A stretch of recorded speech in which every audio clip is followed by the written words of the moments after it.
Welcome back. My name is Michaela, and today we are going to be doing quarterly planning for quarter one of 2026. And if you don't already know what quarterly planning is, it's basically where you divide your year into 4 different quarters, and in each quarter you focus on a specific goal or set of goals instead of trying to focus on every single yearly goal all at the same time. So if that sounds good to you, then let's go ahead and get started.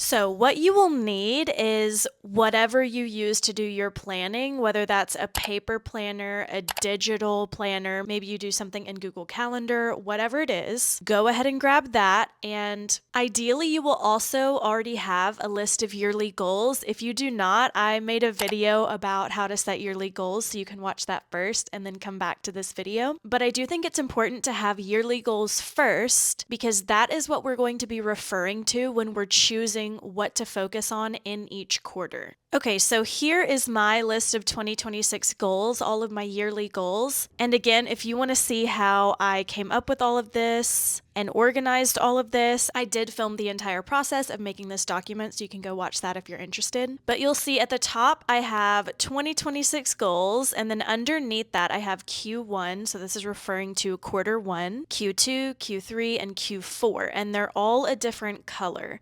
So what I went and did first is I went through my entire list of goals and I highlighted each one based on what quarter I thought I would want to focus on that goal. And the reason I think it's so important to do this is because for me personally, when I look at my entire document of yearly goals, it can be very intimidating and overwhelming because there are so many things on this list. So organizing it this way helps my brain to calm down and not freak out about how many things I want to do and want to accomplish in a year. So what I'm going to do first is go through this document and I'm going to copy and paste everything related to quarter one in a separate document.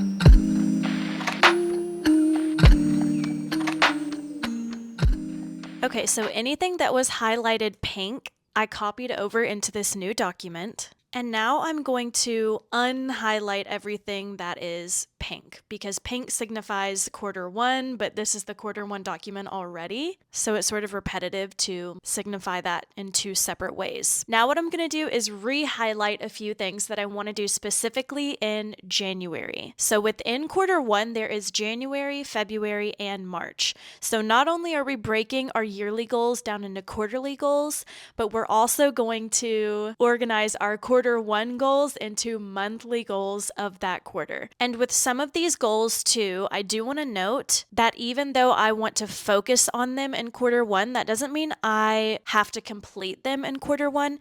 That just means I am actively taking steps and I'm intentionally working towards that goal, even if it doesn't get achieved in quarter one. So I'm going to go ahead and re-highlight a few things that I want to work on specifically in January. And if there's something that I want to save until February or March, I'm going to leave it unhighlighted.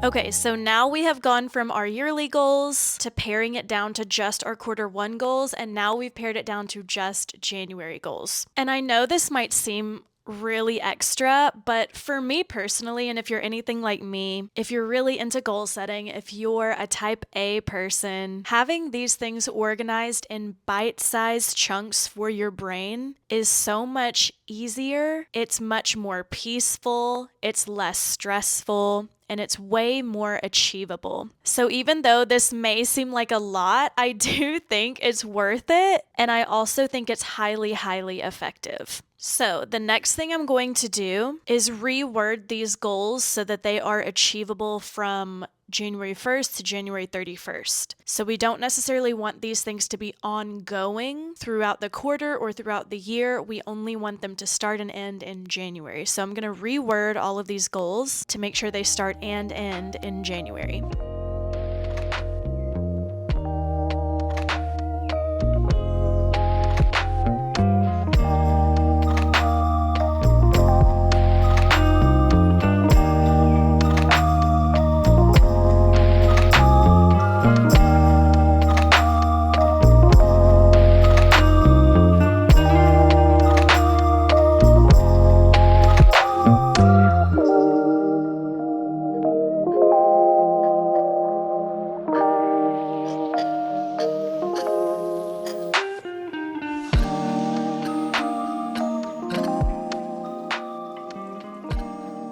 Okay, so now I've reworded all of my quarter one goals and tasks to be very specific to just January. And again, this helps our brains focus on these specific tasks without getting distracted by all of the other things we had on our quarterly planning and especially our yearly planning as well.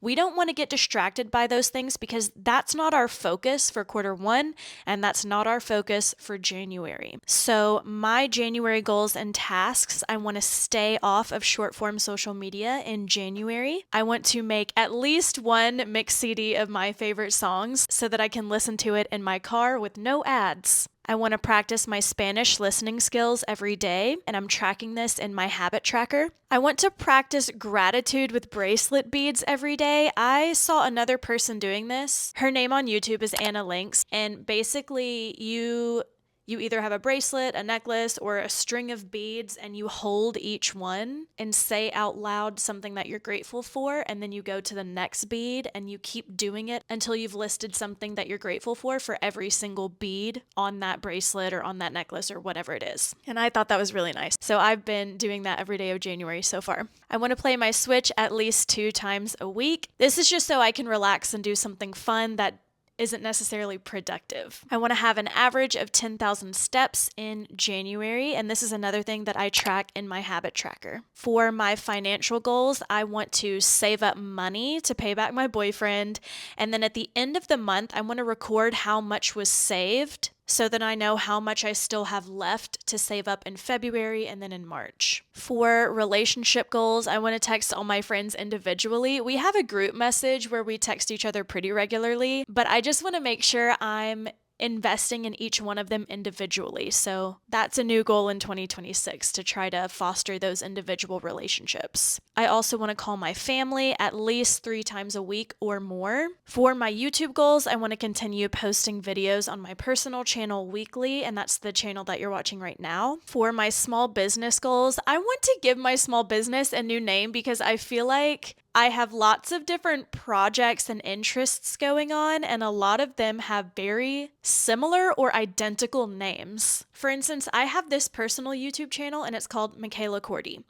I also have a music education channel and it's called Michaela Cordy Music. I also compose original music and I do that under the name of Michaela Cordy Music as well. And then my small business is also called Michaela Cordy Music, but these things are all different and they're operating under the same name right now. So just to make things clearer for myself and my head, and also for other people who are getting to know me and my projects and my businesses, I want to keep things separate so that it's very clear and obvious what each one is. And I do have a name picked out already. I just need to figure out how I'm going to roll this out, and hopefully that will happen in January. And then for my hobby goals, I have been every time I get an avocado, I save the avocado pit and I'm trying to grow little avocado plants. And listen, it takes years for an avocado plant to turn into a tree that will then produce avocados. So that's not even my end goal. I just take a lot of pride and enjoyment in growing things. So for now, I'm just growing them for fun. And if they ever do get too big, which again, that's not going to happen for years, but if they ever do get too big for me to keep all of them in my apartment, I'll just plant them, I guess, outside or give them to someone. I don't know. But that's been really fun for me so far. I'm also trying to compost. I've never composted before, but I do have a composting bin in my kitchen now. I got it for Christmas, so I'm starting my first batch of compost. I want to get a book journal, and I want to make entries in my book journal for each book that I'm finishing in January. I also want to read books that I find organically in real life and not from social media. This is not to say in any way that you can't get good book recommendations from social media, because you obviously can, and I have a million times over. But I think it's also going to be fulfilling in its own way for me to go into a bookstore or go into a library, look through the books on the shelves, read the synopsis on the back of the book, and just pick something that I find organically in real life instead of someone telling me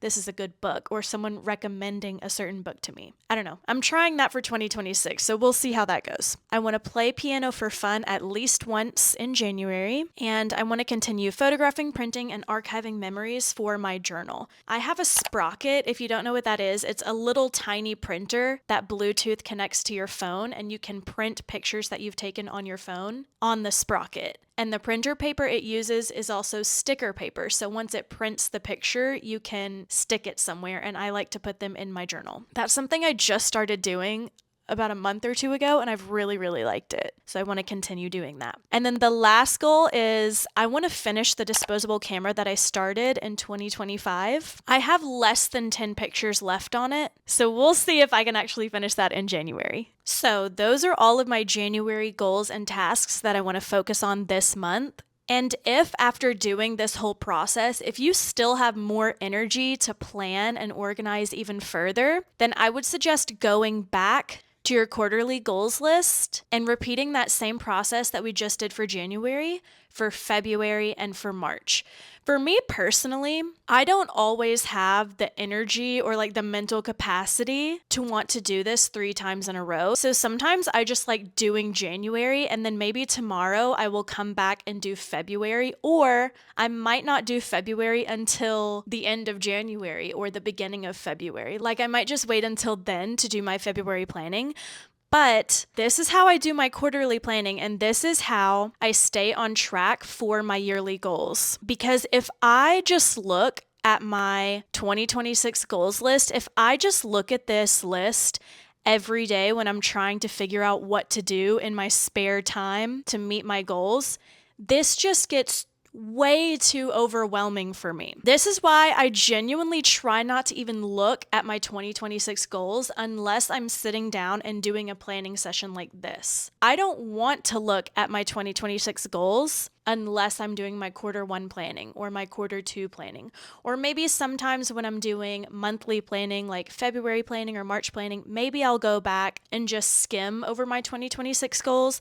But truthfully, I don't like looking at them because it's so distracting. There's just so much going on. So I really like doing this quarterly and then also the monthly planning just to keep myself really on track and to make things very bite-sized and achievable so that I don't get overwhelmed and I don't get distracted. Hopefully this was helpful for you. I will be doing this year in 2026. I'm going to be doing quarterly planning at the beginning of each quarter. So that's going to be January, April, July, and October. I'll be doing quarterly planning videos here on this channel. And I'm also going to be posting monthly planning videos in 2026 for the months that aren't at the start of a quarter. So if you are very interested in this efficient and organized way of planning and you want to stay accountable for your own yearly goals, then I would love it if you followed along. I would really, really love to build a community of people who are really interested in goal setting, just because I think it will be really fun for us to all connect in that way.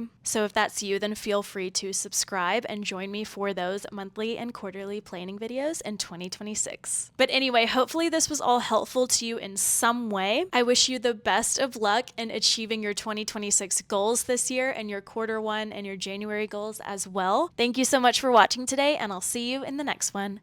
Bye!